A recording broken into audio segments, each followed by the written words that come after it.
Ngayong araw nga pala ay magluluto naman ako ng adobong pusit. Nakabili nga ako ng 1 kilo't kalahating pusit sa aking kasamahan sa trabaho. Itong pusit nga na ito ay hindi daw lumiliit kapag niluluto. Hindi nga ito yung pangkaraniwang na nahuhuli ni Papa sa dagat. Kaya nga pala maitim yung pusit ay sumabog na yung ata niya, kaya naman for the hugas na si Mother. Si Mama na nga lang ang naglinis itong pusit at ang baby siya na nga naman ay karga-karga ko. Galing nga pala ako sa night duty kaya ako'y walang pasok ngayong araw. At ayun na nga, masyadong marami yung pusit para sa aming ulam ngayong araw, kaya itatabi naman namin yung pinakang katawan niya para gawing calamari sa mga susunod na araw. Craving satisfied na naman nga ako na nainggit na naman ang Daddy Tano na wala dito. Dahil nga gagataan namin itong pusit ay dinanghiram na ako ng kayuran at pinagkayod ko na ng niyog itong si Papa na galing sa taniman.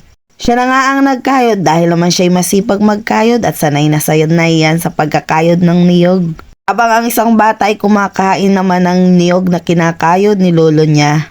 Siyempre, ang pagluluto nga lamang nito ay magigisa lang tayo ng sibuyas at bawang. Pag sa tingin natin ay luto ng sibuyas at bawang, ilagay naman natin ang ating pusit.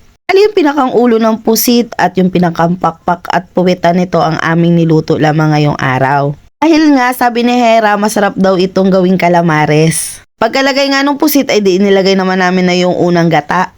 Sarap talaga itong pusit na ito kung meron itong ata, yung para maging kulay itim yun pinakang sabaw.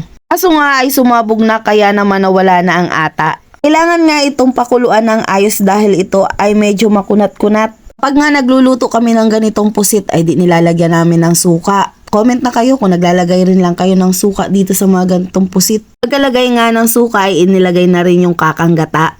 Naglalagay nga kami dito ng suka para matanggal yung lansa. Lagyan nga laang namin ito ng 3 sili para naman maanghang at napakasarap ang kain. Pagkaluto nga ay inilagay na namin dito sa aming tasa. Bali nga 3 lang kaming kakain yan dito sa pananghalian. Baon kasi ang 2 bata sa paaralan. Si Mama, ako at si Papa lang ang mag-uulam nito ngayong tanghalian at paniguradong busog-lusog na naman ang tummy ni Mami Pinky.